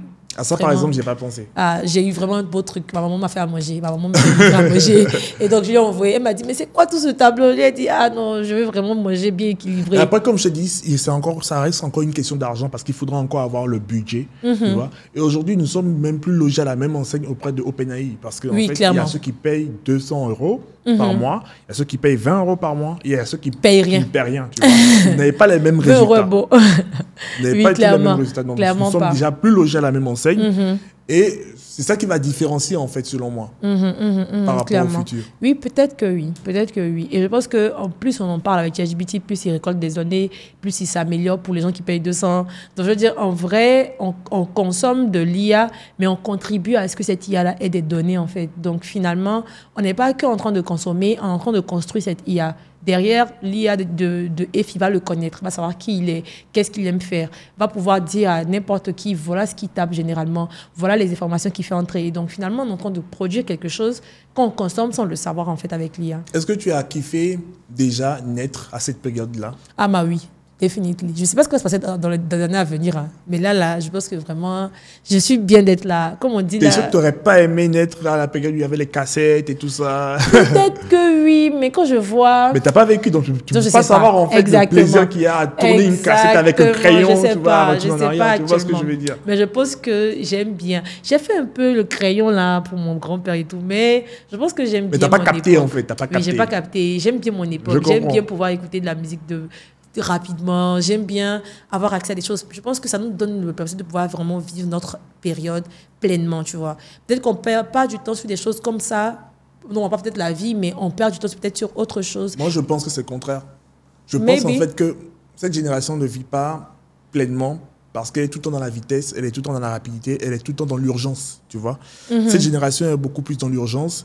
Et avant Internet, tu vois, on prenait le temps de faire pleinement ce qu'on faisait, tu vois. Quand tu écoutes une musique, tu dois l'écoutes jusqu'au bout. Attends, tu dois d'abord sortir la cassette, d'accord, de son coffre. Tu la places dans le lecteur, tu vois. Tu laisses jouer jusqu'à la fin. Tu enlèves, tu ressors, tu remets la cassette dans la face B et tu laisses tourner jusqu'à la fin. Et tu es obligé souvent même, si tu veux retourner en arrière, de prendre un crayon et de retourner tranquillement et tu prends le temps pleinement de le faire. tu vois. Je Là, vois. le mot pleinement prend tout un autre sens, dans le sens où tu es dans ta propre satisfaction de ce que tu fais. Aujourd'hui, j'ai l'impression que tout ce qui est plaisir a été sacrifié au détriment de la productivité. Je ne suis pas contre parce que je suis un adepte quand de la, même. je suis un adepte de la j'allais productivité. demander. D'accord. Mais nous avons pris le temps de supprimer tout cela au détriment de la productivité qui lui-même, en fait, est l'un des disciples du capitalisme. À force de vouloir toujours rechercher le maximum de profit, de vouloir, du coup, des termes sont sortis comme le mot scalabilité, tu vois, qui définit en fait ton business model, qui garde le même effectif et les mêmes charges salariales tout en augmentant le niveau de revenu que tu fais rentrer encore plus, tu vois, dans une période donnée, par exemple, tu vois, où il y a tous ces problèmes-là qui sont venus avec. Je ne suis pas nostalgique, hein, mais je suis en train de voir en fait la différence qu'il y a eu quand même par rapport à la notion de dopamine. Tu vois ce que je veux dire? vois. Voilà, à la notion de dopamine. Mais après, comme je dis, à chaque génération, c'est challenge. Moi, je me dis que, en tout cas, moi, je trouve que je suis bénie d'être dans la génération actuelle. Et je pense que tous les jeunes de mon âge devraient aussi être bénis et se sentir bénis parce que aujourd'hui, je pense qu'il y a beaucoup d'améliorations en termes de mindset dans l'environnement. Et peut-être que c'est vrai qu'on aurait peut-être vécu pleinement certaines choses. Mais si tu vas, par exemple, dans une zone avant où tu n'as pas forcément le disque que tu veux, tu ne peux pas écouter ce que tu as envie d'écouter. Du coup, tu vas devoir attendre de retourner où tu as le disque pour refaire ça. Alors qu'aujourd'hui, depuis n'importe quel endroit, tu peux écouter la musique que tu aimes. Donc, ça reste des avantages. Évidemment, il n'y a pas le même temps qu'avant pour pouvoir le faire. Tu vois ce que je veux dire. C'est ça. Et peut-être que Vivre pleinement a pris un autre sens aujourd'hui, mais peut-être que ça va prendre encore un autre sens, une autre tournure dans quelques années, dans quelques millénaires, je ne sais pas. Mais ça reste une très belle époque, vu la manière dont les choses s'apprennent, en fait. Je pense qu'on apprend beaucoup de choses plus facilement. Quelle est la meilleure anecdote que tu as durant une de tes formations que tu as faites? La meilleure anecdote, dans quel sens? Et dans quel pays déjà? Dans quel sens? Genre dans le bon sens ou dans le mauvais sens? Avec tes élèves ou peu importe. Dans les deux sens, hein, peu importe. Dans les deux sens. Quelque chose qui t'a marqué. Bon, je pense que l'une des premières choses qui m'a marquée, récemment, j'ai commencé à donner des cours dans une université et donc je suis prof dans une université. Et donc, du coup, c'est quand même magnifique ce que tu fais pour ton âge, quoi. Tu bon, t'entends oui, là? Bon, oui, je pense, hein, je pense. Et du coup, en fait, à la première session avec mes étudiants, c'est qu'on a commencé à mettre les règles. Donc, moi, j'étais aussi avant une étudiante. Il y avait des règles qu'on nous donnait, on nous obligeait à faire des choses avec des professeurs. Et ça m'a fait tellement étrange de donner des règles à des gens qui ont le même âge que moi et tout. Et en fait, les règles étaient différentes. Ça veut dire que quand tu bavardes, à la place de sortir ou bien de prendre ton nom, tu vas devoir mettre le micro. Tout ce que tu vas dire, je vais pouvoir écouter après. Je veux dire, c'est vraiment des règles en fait très drôles et très génération Z, très avancées, très différentes, qui m'ont fait me dire que, mais en fait, on a changé. Et quand j'arrive en retard, par exemple, tu vas faire un live TikTok pour expliquer pourquoi tu es venu en retard. Donc, du coup, tout le monde va savoir. Je veux dire, c'est des règles très créatives à mon goût, mais qui m'ont fait comprendre que, bah, en fait, tout évolue, tout avance. Avant, pour faire ce genre de choses, il va falloir faire 10 ans, 13 ans de formation, mais aujourd'hui, tu as une compétence et tu as la capacité, en fait, de la donner à des personnes qui veulent apprendre. Et ça, pour moi, c'était la meilleure de commencer le cours et puis dire bonjour, je suis le professeur de personal branding. Personal branding, justement. Donc, comment ils peuvent se vendre sur les réseaux, comment ils peuvent se vendre dans la vie en général. Et c'est un module de 30 heures qu'ils doivent valider en UE aussi. Donc, mais félicitations, c'est ça vraiment, a été... Merci beaucoup. Ravi et je suis fier de toi, beaucoup. Tu vois. Merci. Tu as un parcours assez atypique par rapport à ton âge et j'imagine déjà dans 6 ans de plus... Tout le temps, tu me dis ça. En fait, je te Tout vois... le temps, tu me dis ça quand je te vois. Tu réagis trop... Tu réalises trop de trucs, en fait, précoces pour ton âge, tu vois ce que je veux dire. Je vois. Et tu fais partie de ces jeunes-là qui arrivent à exploiter, tu vois, pleinement l'utilité, le bon côté des réseaux sociaux par rapport au travail et ce qu'il faut faire. C'est ça. Maintenant, il faut que le jazz suive, comme tu dis. C'est ça. Je suis pas sûre pour le moment, mais je sais que ça va arriver. Je sais qu'à un moment, là, ça sera pété de malade. Mais pour le moment, je pense que avant que je mette en place mon entreprise, il faut croire que j'avais beaucoup d'argent. Franchement, j'aime beaucoup dire aux gens que c'est quand j'ai mis mon entreprise en place que mon argent a diminué et je suis devenue comme tout le monde. Mais avant, quand j'étais consultante, j'arrivais à payer toutes mes factures, même encore garder beaucoup d'épargne, parce que je n'aime pas forcément dépenser, je ne paye pas forcément des sacs, je ne suis pas très girly actuellement, donc je ne paye pas forcément des sacs, des talons. je paie qu'à manger quand j'ai de l'argent. Donc, du coup, je gardais beaucoup d'argent et tout. Et quand je suis passée de seule à entreprise, il fallait payer des salaires. J'ai dit que, mais attends, fallait que je reste en fait, dans mon coin à faire beaucoup de freelance. Mais finalement, c'est une période importante parce qu'on ne peut pas tout gérer tout seul. J'étais très, très submergée avant. J'étais très, très stressée. Mais quand j'ai eu une équipe, j'ai commencé à lâcher prise, à prendre du temps pour moi-même, à passer du temps seule, à aller nager toute seule. Et ça vaut le coup. Je dis, ça vaut le prix que ça vaut, même si je... J'ai une question, Anaïs. Oui. C'est quoi ton problème avec les gourdes? Avec le gourd. Il y a... je vais répondre aujourd'hui. Puisque les gens, en fait, on voit toujours des rires. Anaïs utilise tellement des gourdes stylées. J'ai jamais vu. La première fois que je vois Anaïs... C'est vrai que j'avais une gourde. Tu avais une gourde. Ah bon? Je ne me souviens pas. C'était il y a 4 ans, je crois. Oui, il y a 4 ans. 2021, 2022. En 2021. 2021, je crois. Elle vient avec une gourde. Elle vient avec une gourde. C'est quoi ton délire avec les gourdes? Bon, déjà très jeune, j'aimais pas boire de l'eau. Ma maman me forçait à boire de l'eau le matin. Elle appelait ça, quand elle aimait boire à jeun. Et quand je bois l'eau le matin, elle me donne une cuillère de miel pour me féliciter, genre juste après. La récompense. La récompense, voilà. Mais donc, je buvais de l'eau les matins et tout. Et à un moment, en fait, elle m'a dit que c'était pour la santé. Et quand j'ai arrêté de boire, parce que quand j'ai grandi, je me suis dit, je suis libre maintenant, j'ai plus besoin de boire de l'eau tout le temps. Je tombais beaucoup malade. Et on me disait, il faut s'hydrater, mais je n'aimais pas boire de l'eau. C'était un souvenir de trop difficile pour moi. J'étais trop petite, on me forçait à boire. Et je me suis dit, comment faire pour aimer un truc que je n'aime pas? Et j'aime beaucoup les accessoires, j'aime beaucoup les trucs fancy, j'aime tout ce qui est accessoirisé, bien joli. Je me suis dit, ok, en lieu et place en fait de boire que de l'eau dans les sachets ou dans les bouteilles, je vais me prendre des gourdes, de jolies gourdes. Comme ça, j'aurais envie de boire. Donc, je n'aime pas forcément boire de l'eau il y a peut-être 5-6 ans, non, 7 ans, je n'aime pas forcément boire de l'eau. Et quand j'ai commencé à boire de l'eau, j'avais des gourdes très particulières, très différentes, de grosses gourdes, des gourdes énormes, très remarquables. Et j'ai commencé en fait à boire beaucoup d'eau à cause de ces gourdes-là. Plus la gourde est lourde, plus j'ai envie de finir l'eau parce que c'est lourd. Plus la gourde est belle, plus j'ai toujours envie de porter ça à la bouche pour boire parce que c'est joli. Et je pense que même tout ce qu'on dit qu'on n'aime pas, une fois qu'on trouve quelque chose qu'on aime, qu'on associe avec, finalement, ça finit par matcher. Et moi, je t'ai dit, si je devais faire ton logo, moi, j'allais juste mettre mon visage juste à côté avec une belle gourde là, tu vois. Clairement, j'ai au moins 15 gourdes, franchement. Non. Même mes gourdes qui se cassent, je te promets, je les garde. J'ai encore actuellement une de mes gourdes dans un Yango parce que j'ai oublié. Tout le temps, je l'appelle. Il faut ramener ma gourde. Mais c'est une gourde digitale, donc tu peux voir combien d'eau il y a dedans, m'a offert et tout. Il a ma gourde, le monsieur, il me dit, restez chez moi, je le poursuis. Je garde mes gourdes. Une fois, j'ai mes gourdes qui étaient écrasées par un taxi, j'ai carrément pleuré. Je suis très attachée à mes gourdes. C'est quand même ahurissant. Oui, je les garde, même quand je les utilise plus, je les garde. Que tu as des gourdes digitales, oui, j'aime trop. Même tout à l'heure, j'ai une gourde. Quelqu'un m'a offert une gourde ce matin. Elle est venue me voir, m'a offert une gourde. Je suis jamais, jamais assez, en fait. Je peux avoir le maximum de gourdes. Je ne serai jamais épuisée. Quel est le conseil qu'Anaïs d'aujourd'hui dirait à l'Anaïs d'il y a 10 ans? Ok. L'Anaïs d'il y a 10 ans avec 14 ans. Donc, ce que je dirais à Anaïs il y a 10 ans, c'est que continue ce que tu fais. On va aller très loin si tu continues comme ça et ne t'arrête surtout pas. Si tu parles beaucoup, c'est justement parce que tu dois utiliser ça pour faire quelque chose. Si tu es hyper active, c'est sûrement parce que tu as besoin de ça pour pouvoir accomplir des choses. Si tu es toujours en train de faire beaucoup de choses à la fois, c'est parce que tu as besoin de potentiel dans beaucoup de choses. Donc, continue de croire en toi. Continue de croire en Dieu, tu fais bien. Et puis aussi, continue de faire confiance à tes parents parce qu'ils veulent le meilleur pour toi. Et même si tu ne comprends pas forcément leurs décisions par rapport à toi, même si tu te dis qu'ils sont peut-être trop exigeants, je pense que tu vas les remercier plus tard. Et continue de faire tout ce que tu fais parce que tu le fais bien. Et tu le fais avec beaucoup, beaucoup, beaucoup de la grâce de Dieu. Donc, n'oublie surtout pas de là où tu viens, de là où on vient et ne t'arrête surtout pas. Merci Anaïs. Moi, j'ai été ravi. Moi aussi. De t'avoir.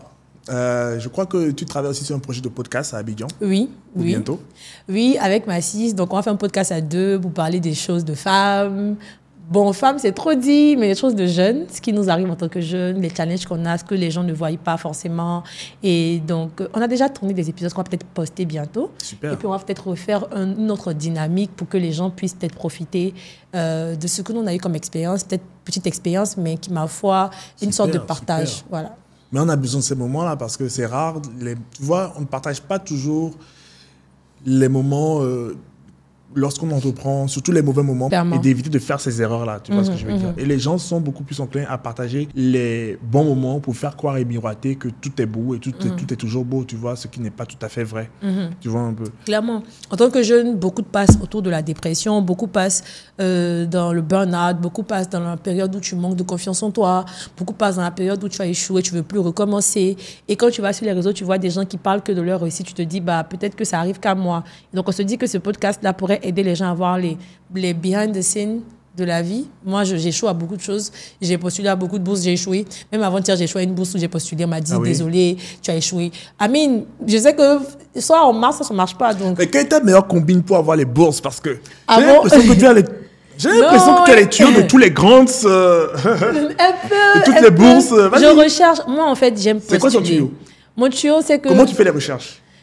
D'abord, j'aime ChatGPT. ChatGPT m'aide beaucoup cette année, mais avant, même pour avoir les bourses, même pour trouver les bourses? Oui. Mais tu tapes quoi comme prompt? Tu lui dis que IVLP, j'ai participé à... Voilà les trucs de IVLP. Trouve-moi des bourses qui répondent au même truc de conformité que IVLP disponible dans la sous-région, pas forcément de Togo, la sous-région, et qui ont ces critères-là qui sont subventionnés totalement par les pays.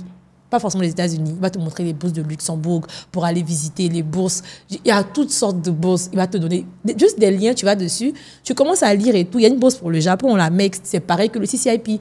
Je lui ai juste dit, CCIP, pareil, trouve-moi des bourses comme ça. Tac, tac. Voilà ce qu'est le CCIP. Trouve-moi des bourses comme ça, gratuites en Côte d'Ivoire. Quand j'ai vu, j'ai dit, mais attends. Ça existe pour aller au Japon, je ne savais pas. Tu vois, donc, il y a des bourses pour aller au Luxembourg, pour aller dans beaucoup de pays. Beaucoup de gens ne sont pas informés. C'est ça, c'est ça. Et je pense qu'on pourrait utiliser l'IA pour être encore plus informé. Chaque jour, moi, je tape des trucs, des offres d'emploi, je postule à des trucs qui ne m'intéressent pas, juste pour pouvoir rester informé. Donc, même la bourse, j'ai postulé, juste pour pouvoir, le jour où je serai éligible, je vais postuler plus facilement parce que j'aurais peut-être eu le rappel ou le mail pour me dire que, bah, on a lancé cette année, postuler encore. Donc, moi, je postule. Mais tu soumets à combien de bourses environ, toi, par an? Par an, au moins 5. Je m'investis à fond sur 2 et puis je soumets 5 bourses. Donc, un programme de visite comme ce que tu as fait là, des programmes de 6 semaines. Il y a les programmes de financement? Oui, un peu. Pas trop, parce qu'avant, là, j'avais peur de prendre l'argent des gens. Maintenant, je n'ai pas trop de mal. Je me disais, bon, il faut étudier d'abord et tout. Mais depuis mon moment, je pense que les programmes de financement, je commence à postuler à beaucoup. Tony et les Melou Foundation. Actuellement, il y a une actuellement qui est en cours pour financer les entrepreneurs avec des petits budgets. Je veux dire, ça, franchement, chaque jour que je me réveille, je tape. Où je peux avoir des bourses facilement. Quel type de bourse? Et même quand je ne suis pas éligible, je postule quand même parce que souvent, ils te gardent dans la base de données et on t'envoie des bourses qui sont à toi, ton niveau, peut-être avec le même type de caractère que toi. Il y a des bourses pour faire du cinéma. Je dis tout ça, en fait, souvent, je postule juste pour avoir la base de données. Donc, je me concentre à fond sur 2 et puis je postule comme ça sur 3 autres. Juste voilà. Pour avoir la base de données, comment? Juste pour être dans leur database. Okay. Ce qui fait que, en fait, quand l'année qui suit, ils lancent la bourse, ils vont vous envoyer un mail. Voilà. Donc, c'est très bien comme stratégie de rétention. En fait. Exactement. Et quand j'oublie, ça marche. Exactement. Oui, c'est très bien aussi. Je pense que ça marche très bien, ça c'est inverse. Mais en tout cas, quand j'oublie, ils m'envoient pour me dire cette année, postulez encore. Cette année, voilà, des opportunités. Et ce qui est bien avec les bourses académiques, c'est que tu postules aussi à l'université. Du coup, l'université te relance chaque fois pour te dire que cette année, il y a des bourses, tu peux t'inscrire et tu vas venir à l'école sans payer. Parce qu'il y a une telle bourse qui existe où tu peux postuler, par exemple. Donc, du coup, j'ai beaucoup d'emails comme ça de rappel. Postuler à des bourses, jobs. Je postule aux trucs qui ne me concernent pas forcément. Juste pour pouvoir être à jour le jour où ça me concerne. Donc, voilà. Concrètement, en business, toi, quelle est ta stratégie pour closer un client? Je ne fais pas forcément beaucoup de closing, mais je fais beaucoup de recherches sur le client. Je fais tout pour lui avant de le rencontrer. Donc, par exemple, je travaille avec Effie. Je vais d'abord regarder son passé. Il y a 10 ans, il faisait quoi? Il y a 5 ans, il faisait quoi? Il y a 3 ans, il fait quoi? C'est quoi ses perspectives? Je fais tout ça. Je recherche, j'aime trop faire, c'est cette partie même que j'adore. Je recherche tous les mots qu'il a l'habitude d'utiliser parce que je parle avec les mêmes mots qu'il parle. Je cherche les couleurs préférées de Effie, je cherche tout. Quand je finis de trouver ça, maintenant je me demande à qui est-ce qu'il veut ressembler, qui est son modèle, qui est-ce qu'il aime. Attends. Je suis vraiment dans l'excès en fait. C'est qui le modèle des filles qui fait qu'il travaille autant, pourquoi il est autant acharné. Et quand je retrouve ça, c'est fini. Je vais lui vendre ça quand je parle avec lui. Et en fait, il ne sait même pas pourquoi je sais déjà. Il va dire que, mais oui, c'est justement ce monsieur-là qui me parle. Oui, c'est ça. Et en fait, quand on discute avec les clients, dès le premier apport, ils me considèrent automatiquement comme le premier manager parce qu'ils ont déjà compris que j'ai compris qui ils sont. Je fais déjà même une stratégie de contenu, voilà ce qu'on va faire. Planification. Même si ce n'est pas pour closer, même si en fait, à la fin, il dit non, moi je m'en fous. Ouais. Je me consacre à fond, je fais un plan bien PDF, bien joli. Avec ChatGPT, maintenant tu fais rapidement un truc. Je finis de faire un truc rapidement, je mets les couleurs qu'il aime, je mets les inspirations qu'il aime. Quand je finis là, Et quel est le plus gros chiffre que tu as pu faire déjà? Récemment, c'est ça que j'ai signé un truc à 1200 pour le mois, 1200 $. Et franchement, Ben, bravo. je trouvais que j'étais fière de moi. Je dis que Anaïs, bravo. Bravo, en fait. Anaïs, bravo. J'étais fière de moi. Mais je pense que ça va peut-être venir encore avec plus. Je crois avoir beaucoup plus. C'est pour ça que je te disais qu'il y a surtout de faire appel d'offres là. Je veux aller encore plus loin. Je ne veux pas rester Ben, là. je pense que ça viendra. Hein. Écoute, tu es sur la bonne voie. Exactement. Vous voyez, c'est les gouttes dont je vous parle, ça. Hein. Donc, c'est les gouttes dont je vous parle. C'est ça, exactement. Je pense que c'est step by step. Et comme j'aime dire, là, moi, l'argent n'est pas forcément le problème. Je me dis qu'à chaque étape, ce qu'on doit avoir, on l'aura en fait, si on travaille pour ça. Et justement, je suis venue parce que je voulais te parler de comment j'ai révisé mon entreprise, comment je veux avancer, comment on devrait faire certaines choses, quels services on devrait mettre en avant. Parce qu'on se dit qu'il y a des services qui marchent beaucoup plus que d'autres, tu vois. Donc, c'est justement pour ça que je suis venue. Pour parler avec toi, pour savoir. Et puis parce que digital, c'est pas vraiment mon truc. J'aime pas forcément les messages, les appels, les WhatsApp. C'est très physique. Moi, j'aime parler avec les gens directement. Et puis, te dire sans réfléchir. J'aime voir les réactions. Comment te dire ça? Si je dis un truc que tu dois me dire que j'ai un peu de doute. Au moins, je saurais. Mais quand c'est pas WhatsApp, tu réfléchis d'abord, tu doutes. Après, tu me dis, voilà ce que je pense. Mais c'est pas forcément très authentique, tu vois. Donc, moi, je suis prête à voyager pour aller voir un client, sans problème. S'il faut que j'aille prospecter un client au Bénin, je prends mon billet, je vais au Bénin. Si c'est pas bien, c'est pas grave. Je suis partie forcément. Dieu avait un plan pour moi. J'aime cette facilité que tu as à voyager pour pouvoir rencontrer les gens, personnes, tout ça pour ton âge. Je pense que moi, par exemple, j'avais trop cette procrastination et cet écran, tu vois, cet écran invisible là qui me disait non, c'est pas possible, tu peux pas le faire. Tu peux pas le faire. Alors qu'en fait, c'était vraiment à notre portée. Tu vois ce que je veux dire? On pouvait voyager pour aller à Cotonou, pour aller à Abidjan, même si ne serait-ce que c'était même par voie routière. On pouvait le faire en fait. Mais on se disait qu'il fallait des millions pour faire ces choses-là, tu vois. Et beaucoup de gens, moi j'aime cette façon que tu as de briser la glace et de montrer en fait que c'est réalisable avec le peu de moyens qu'on a en fait aujourd'hui. Clairement. Là, je ne veux pas dire que je suis riche, je n'ai pas une grande épargne et tout, mais si je veux aller prendre une information, je vais chercher l'information. Tu y vas. Si je dis aujourd'hui, là, je vais aller, en fait. je me déplace. Les gens, exactement. Je pense que c'est comme ça que tu as pu signer des contrats de formation dans différents pays. En fait. Tu as fait combien de pays africains, toi? Je pense que le Ghana, la Côte d'Ivoire, c'est un pays, c'est mon pays, donc ça ne compte pas. Donc le Ghana, le Togo, le Burkina c'était récemment, et puis le Bénin. Oui, le Bénin. Bien. Oui. Je devais aller au Nigeria récemment, mais j'ai dû postponer à cause d'un truc de l'USAID qui a été annulé, mais je pense aller au Nigeria. C'est une autre sphère. Au Nigeria. Si tu as une dernière chose à dire à la Gen Z avant de partir, et à tes petits frères aussi. Et petits frères. Ah, c'est la Gen Alpha, c'est ça? Oui, les alphas. Déjà, aux gens de ma génération et aux gens même en général, tout ce que j'aimerais vous dire, c'est que vous avez beaucoup de potentiel et vous n'êtes pas là, en fait, en vain. Tout ce que vous savez faire, tout ce que vous avez envie de faire, tout ce que vous êtes est forcément pour une cause. Il n'y a rien qu'on ait ou qu'on sait faire qui n'a pas de sens. La Bible dit que il nous a donné à nous tous des talents qu'on est censé en fait fructifier. Et j'aime bien la parabole des talents parce que ça met en avant le fait que Jésus ne donne pas les choses, ou Dieu ne donne pas des choses en fait qui sont pas dans notre capacité. On dit il donne à chacun selon ses capacités. Si tu sais faire des choses, tu sais parler, tu sais danser, tu sais faire rire les gens, tu sais écouter, ce sont des talents qu'on t'a donnés selon tes capacités. Et c'est à toi de pouvoir les déployer et de pouvoir les mettre en avant pour les fructifier. Et donc, peu importe de là où tu me suis, peu importe la génération dans laquelle tu viens, c'est toujours la même règle. Crois en toi, crois en ce qui est en toi et essaie de le fructifier au maximum. Et pour les gens de la génération alpha, tout ce que j'ai envie de dire, c'est que le monde est à votre portée. De même que le monde est à votre portée, ça pourrait être aussi quelque chose qui pourrait impacter négativement votre vie. Faites attention aux réseaux sociaux, faites attention entre le petit fil qu'il y a entre le virtuel et le réel. Profitez de la vie, profitez des gens autour de vous. Vivez intentionnellement, décidez de vivre des moments que vous vivez. Et puis voilà, pour le reste, Dieu fera. Merci beaucoup, Anaïs. Merci aussi. Mais ton nom complet, c'est quoi, du coup? Mon nom, c'est Alou Amon Augustine Marie Axel. D'accord. Voilà. Eh ben, merci. Moi, j'ai vraiment apprécié tous ces moments d'échange-là avec toi. Moi aussi, merci à toi. J'espère qu'on aura encore l'occasion de t'écouter sur d'autres podcasts ou bien sur d'autres émissions, oui, même sur tes réseaux sociaux d'ailleurs. Oui, sur mes réseaux. Ouais. Et puis, je te souhaite bon vent pour la suite. Merci. Bon vent aussi au podcast, entrevue efficace. En tout cas, c'était Très efficace. Je pense que le mot est bien choisi. Et merci à toi, bravo pour ton travail. Comme je t'ai dit, je suis très, très, très inspirée. Bravo pour tout ce que tu fais. En tout cas, je suis venue ici, là, je suis très inspirée déjà. J'ai déjà beaucoup d'idées. J'ai envie de faire beaucoup de choses. Après, je vais aller économiser, c'est vrai, mais je vais faire beaucoup de choses parce que je pense que c'est un peu ça, en fait. Comme j'ai dit, des images comme toi qui me permettent de me dire aujourd'hui que tu es dans le digital, c'est vrai, mais il y a des gens qui ont été là avant toi, qui sont toujours là. Ça veut dire que ça pourrait marcher, tu vois. Donc, moi, je te vois comme ça. Même quand je suis dans le down, que je te vois, je dis que, il faut que je tienne jusqu'au bout parce que voilà, Effie a tenu, il est toujours là, donc c'est qu'on peut toujours tenir, tu vois. Donc, continue ce que tu fais. Merci. Et puis voilà, à la prochaine. Écoutez, merci de nous avoir suivis jusqu'ici et merci d'être resté avec nous. C'était Anaïs et j'espère que vous avez vraiment apprécié tout ce qu'elle a dit. N'hésitez pas à mettre un commentaire, à discuter ou bien à échanger. Abonnez-vous surtout à la chaîne et à bientôt. À bientôt.